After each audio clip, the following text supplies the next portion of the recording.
If you're new here, welcome. And if you're not new here, thank you for coming back. Sitting behind me is my 2007 WRX. It has a fully built motor, bigger turbo, bigger injectors, bigger fuel system, and it is making roughly 500 horsepower. Now, if you've seen a few videos in the past, you'll know that I ran a Works fuel pump in this car, and it blew up after about 15 miles. So I had to go ahead and put my old AEM fuel pump back in this car, and that fuel pump was weak. So we need to go ahead and change the fuel pump in this car again for the third time.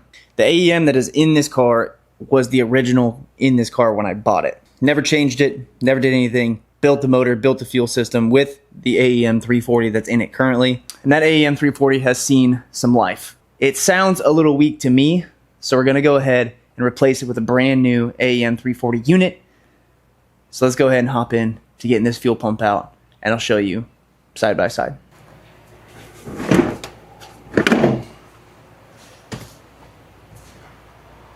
I knew that I was gonna have to do this again, so I didn't even bolt down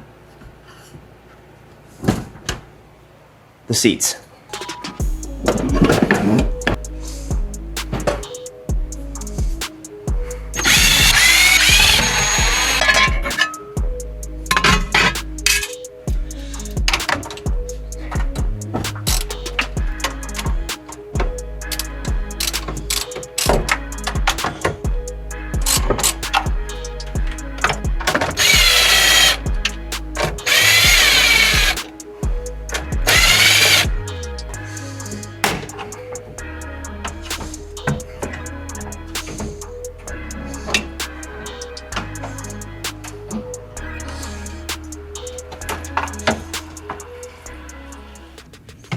Alright, so here's our AEM pump out of the car.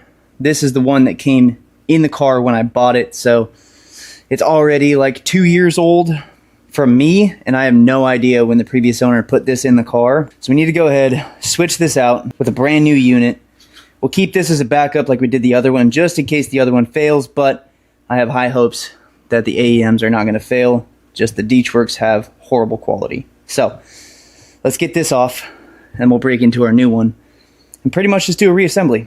Sweet and simple and easy. And then we got to go beat on this thing. I got some tunes for this to put on, test out, data log, and rip.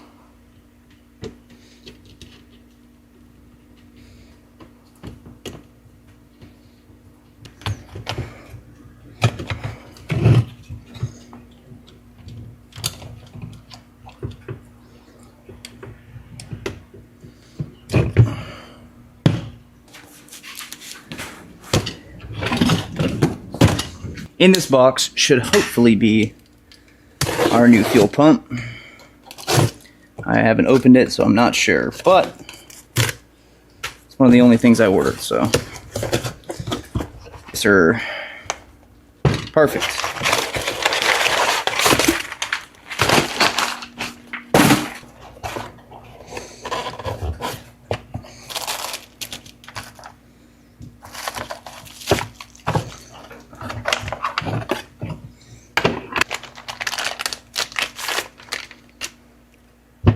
One thing that was nice about the Works compared to the AEM is it did come with a plug-and-play adapter. So it plugged right into the factory harness. There's no need to splice or do anything like that. Like this kit, you just add one more connector, AEM, and you'd be in the hearts of everybody. So this is the same exact fuel pump. They're both. This one's just the older style. You can see by the blue top. This one has the green top. But they're both AEM 340s, and they're both E85 compatible. Which, hint, hint, in the future, this car will be going straight E85. So, from here, it's as simple as redoing the work that we just did.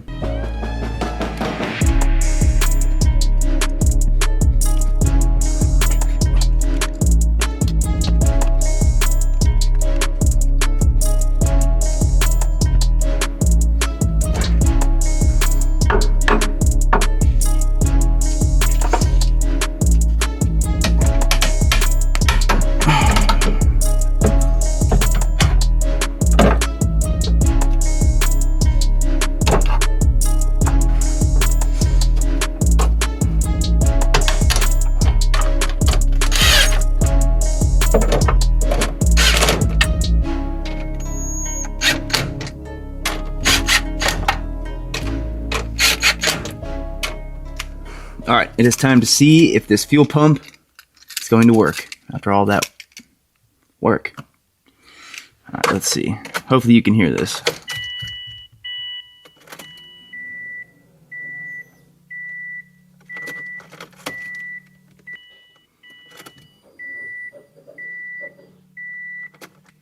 You hear all that air coming out back there? That's why we're priming it so many times, just to get the pump flowing, make sure that everything is going good, and getting all this air bled out of the system so when we go to start it, we don't have any rough starts.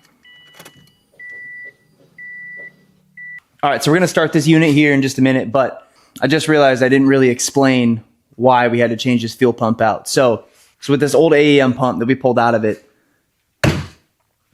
I was having like a fuel cut issue where it wasn't getting enough fuel pressure at wide open throttle, and it led me to believe that the fuel pump was weak, mainly because everything else on the fuel system is brand new, and what creates fuel pressure is the fuel pump. So in my mind, let's change the pump, which a few videos ago we put a Deechworks 300 pump in it, the equivalent to the AEM 340, and that pump literally failed after like 15 or 20 miles or something like that. I ordered up another AEM, and this AEM sounds way healthier than the old AEM that we pulled out of it. So in my mind, hopefully that this AEM stays together, unlike the Deechworks pump. And if you are looking for a fuel pump, I could throw the AEM 340 down in the description box below. You can go ahead and check it out. The one that was in the car worked great for me, but up to this power level, the pump was worn out. I don't know how old it was when it was put in and what kind of abuse that this car took with that pump in it. So better be safe than sorry. I changed everything else on the fuel system, so I might as well just put a brand new pump in it. So let's go ahead, start this car up, get a amazing Subaru rumble sound from the unequal length headers. And like I said in the beginning of this video, we have a data log that we have to do on this car. So let's go drive this car, beat on it a little bit, go have some fun, and let's give it a wash, because it is absolutely filthy.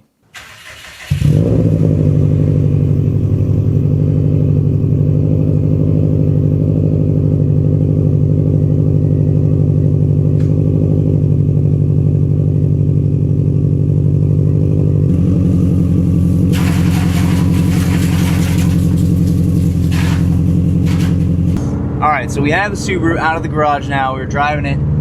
That cold start sounds pissed. She's just an angry girl. She wants to be driven. However, I just loaded on the new map onto the access port, so we need to go ahead and do one more third gear rip from like 2,700 RPM, about 6,000 RPM. And I hope you guys can hear me with this wind noise. I forgot my mic that goes on my camera and my mount for my camera for my windshield, so I'm holding it. So I'm gonna do the best that I can to record this for you, but we're gonna go make a poll. So far the new fuel pump is doing what it needs to do. I hear it back there humming away, which is great because I didn't hear that with the other one, so we must have just had a weak fuel pump. I haven't had any stumbling issues. Air fuels are 14.7 and just regular cruising. And the reason for so many revisions was my narrowband was showing like 11:1 fuel ratio, which is good for a wide open throttle pull, but my wideband was showing like 8:1, which is super rich for a car of this power and a car in general. So we need to go ahead and do a rip, log this, send it off to the tuner. It's enough talking. Let's start ripping.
right, so we got our steering wheel shake back again on that rip. Air fuels were looking a lot better. They were sitting around 10.5 to 1, which is still good, but we need to lean that out a little more. It needs to be a little more towards 11 to 1. But other than that, car's running great. This new fuel pump has fixed our issue with our fuel stumble, so that's good. Now from here on out, we just need to finish out this tune, make this thing perfect again, and then, like I said in last video, we have some work on the exterior to do. We're gonna handle that in next video. We have to do some correcting on the roof. I got my process down and I kind of messed it up from the start, so I need to fix that and then correct it, and then we can perfect it. So it's just gonna be a little bit of a trial and error. But from there, this car is good to go. We need to figure out this steering wheel wobble, and I think I'm probably just gonna throw some suspension on order. Literally the entire suspension, coilover, sway bars, links, tie rod, like the whole 9. So once all that comes in, we can handle that. This car does absolutely nothing but put a smile on my face, and I am so glad that we went the entire route that we went with, like a 500 horsepower build. It's not too crazy, it's not outlandish, it's fun to drive. I'd beg to differ and say that this is probably one of the more ultimate street builds that you can do. You do 500 horsepower, all-wheel drive. It's so streetable, it drives like normal, and then when you really get onto it, it goes absolutely crazy.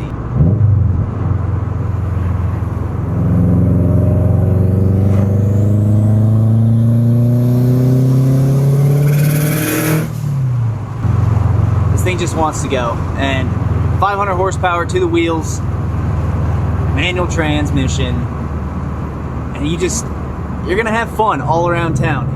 There's no better feeling than just going wide open throttle and giving this thing the beans and it putting you back in your seat. And yeah, it's not some 800 horsepower monster, but it is way more fun, in my opinion, to drive a slow car fast and a fast car slow. I know it's been said a trillion times, but it's true.